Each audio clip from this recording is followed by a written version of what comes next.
Hello, my name's Hattie. I'm one of the co-artistic directors of Smoky Apples Theatre Company, and today, in a very different style, myself and my friend Squidge here are going to tell you the story of the King's Soup. The King's Soup. It is amazing what a difference one person can make. Written by Robin Hutchinson, illustrations by Rosalind Maroney, set design and scenery by Hattie Thomas, for the Little Angel Theatre and all the villagers of Seething. Dedicated to my Aunt Alison. Once there was a most beautiful land where everything should have been perfect for the people who lived there, and it could have been if it were not for its selfish king. He always wanted the best of everything that was in his kingdom, and if the king wanted something he got it, and it didn't matter who it belonged to. But the king was not happy, because although his palace was full, his heart was empty. One day the king decided to go out for a ride. Of course, this meant he wanted the finest riding clothes, the best whip, and the fastest and most magnificent horse in all the land. His servants were sent all around the kingdom to take what he wanted. The servants took the clothes and whip from one of the wealthiest people of the land, but the fastest horse was harder to find, until they heard of a magnificent white horse that lived in the land of Seething. The servants rode long and hard until they found the beautiful white horse and snatched it from its poor owner. All the people of his land hated the king. "Bring me my horse!" shouted the king, and the stable boys brought him the most beautiful white horse you have ever seen or could ever imagine. When the king sat on top of the horse, he shouted to his servants, "I am the finest looking horseman in the entire world." The servants wanted to laugh because he looked like a small ugly frog sitting on top of a beautiful snowy mountain, but they were afraid. They all knew what would happen if you laughed at the king. The horse reared up and set off through the palace gates at a gallop, faster than that of any other horse. The servants who were supposed to follow were very soon left behind. The horse galloped on, but the king struggled to keep his balance. As the horse jumped majestically over a hedge, the king's crown fell off his head and into the mud. Moments later, the golden whip was snatched from his hand by the branch of a tree. Because he was no horseman, the king could not stop the white horse, which ran faster and faster. The horse jumped hedge after hedge until it was back in the land of Seething, where it stopped suddenly. The king was so shocked that he shot over the top of the horse's head and into a prickly blackberry bush. "Ah!" screamed the king. His pride as hurt by the fall as his body was by the thorns. As he scrambled out of the bush, the prickles tore at his fine clothes until they fell in shreds onto the bush. The king was left standing all alone in his muddy, blackberry-stained underwear. "Where are my servants?" he screamed, but they were nowhere to be seen. All the king could see was a small old wooden hut. Now, in the small old hut lived a little old lady. She was stirring a small pan of soup with a small wooden spoon on a small fire when she heard the king's cries. Stepping outside her small door, she saw a terrible sight. The king was unrecognisable, covered from head to toe in mud and with his hair full of brambles. "My goodness," said the little old lady, laughing. "It's a walking bush. You had better come in to get warm." The king was too cold to be angry and too tired to speak, so he just followed the little old lady into her hut. The king had never been anywhere that was so small. "Sit down," said the little old lady. "You can use my chair by the fire." The king sat down and realised that it was the only chair in the room.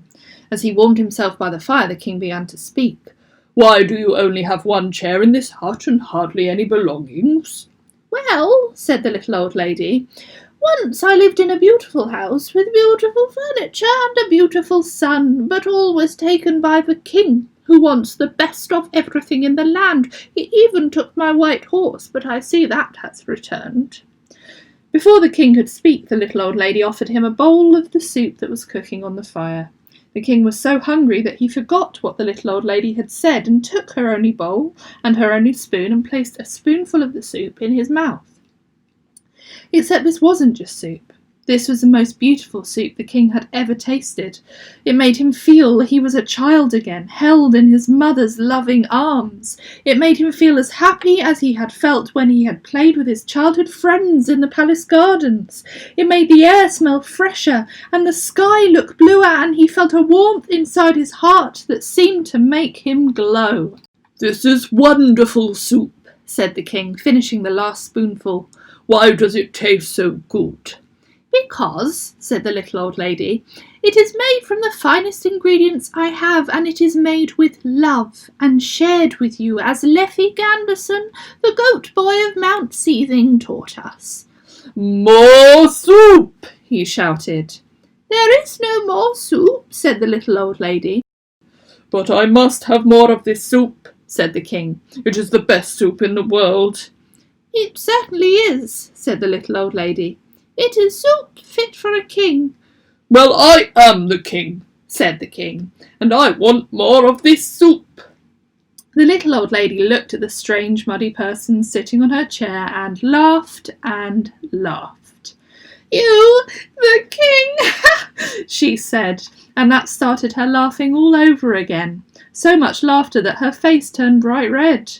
The king was so angry at being laughed at that he jumped up and smashed her one bowl on the floor. Then he broke her one chair and her one table. I am the king, he shouted, and I will not stay in this hovel and be laughed at by an old hag. And with that, he stormed out through the little door. Over the next few weeks, the king got grumpier and grumpier. He had the best and finest of everything, but he was not happy. He began to think of when he had last felt truly happy, and that gave him an idea. Bring me the finest chefs in the kingdom, he bellowed, and sat on his throne until they had all arrived. 101 chefs stood in the great hall, frightened and silent, waiting for the king to speak. Finally he stood and spoke. You are the finest chefs in the world, and I have one simple task for you. You can ask for any ingredient that you want, any cooking utensil that you need, and any oven or fire you require. All you have to do is make the best soup in the world, a soup fit for a king. It needs to taste so good that when you eat it you feel as if you were a child held in your mother's arms, said the king. The chefs were very nervous because they had never heard of such a soup. Soon servants were running around the whole kingdom finding the finest ingredients for the chefs. They wanted caviar and oysters and venisons and swan's eggs. They wanted truffles and royal jelly and lark's tongues and artichokes. In fact, they wanted every fine ingredient in the whole kingdom. Finally, the time came for the king to try the soups. On the longest table you can ever imagine were 101 golden bowls of soup, each with a silver spoon and a chef standing by. The king went to the first bowl and took a sip. He let out a mighty growl and threw the rest of the dish over the poor chef. After 50 bowls his anger had got much worse. After 75 he was as angry as anyone had ever seen him, and by the time he had tasted the 100th bowl his face was so red he could hardly speak for the rage inside him. The king stared at the 101st bowl and picked up the silver spoon. Every servant, chef and courtier held their breath as the king put the spoon in his mouth. No! Where is the soup fit for a king? The king sat back on his throne. No one dared to speak, so they just looked at the floor. The king thought of the soup the little old lady had given him. Just remembering it made him feel better. Then he thought of what he had done to the little old lady. He had eaten all her soup, broken her one chair, her one table, and her one bowl, and then he had made his servants burn down her home. The king did not know what to do. He could send his servants to capture her and drag her to the palace, but he remembered what she had said about making the soup with love and sharing it.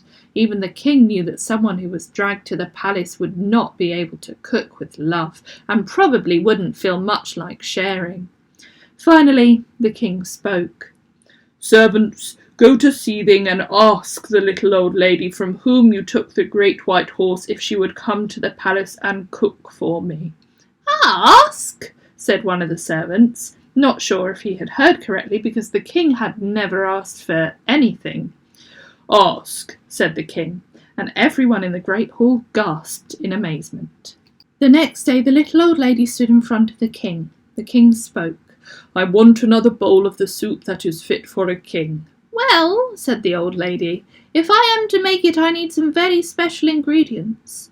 I have brought you the finest ingredients from throughout my kingdom, said the king. The little old lady walked up and down the table and tutted.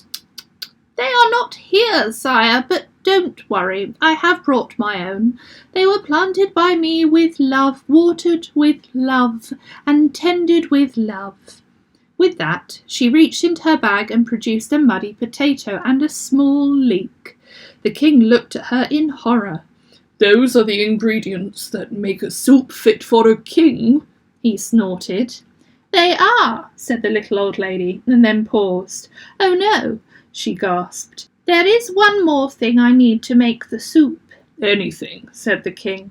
"Everything in my kingdom is yours to use." "Good," said the little old lady, "because I need you."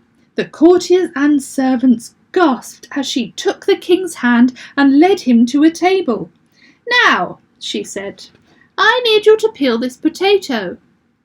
The king stared at her in horror.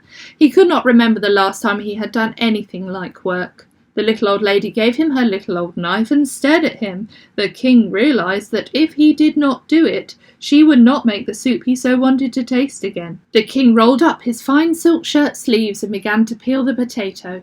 "That's right, dear," said the little old lady. "And now you can wash and slice up the leek." When the king had prepared the vegetables, the little old lady helped him place them in a pan with butter, onion, and seasoned them with salt and pepper. Then they added water and finally a little cream into the pan. The king stirred the soup and began to realise that he felt very different inside. Working together with someone to make something special had somehow changed him. After a short while, the little old lady mashed the soup, poured it into a beautiful little clay bowl, and gave a small carved wooden spoon to the king. The courtiers and the servants looked on in amazement as the king sat back on his throne, put the wooden spoonful of soup to his lips, and closed his eyes. It was the most beautiful soup the king had ever tasted. "Yes," he said, "this is the soup that is fit for a king." "Yes," said the little old lady, mimicking the king's voice, "and all made with the very finest leek in the kingdom and the very best potato in the land." And she began to laugh. All the people stared at the king and waited for him to shout. The king stared at the little old lady, and then something strange and wonderful happened. The king began to laugh, but not a laugh like you and I laugh. The sort of laugh you can only have when you haven't laughed for 31 years. It started low in his body, went up through his legs, through his stomach and his chest, so that by the time it came out of his mouth, it was such a loud and happy laugh that no one could resist laughing as well. As he laughed, tears fell from the king's eyes as he thought of how stupid he had been. You didn't need the best, the finest, and the most beautiful things to make you happy. You just needed things done with love.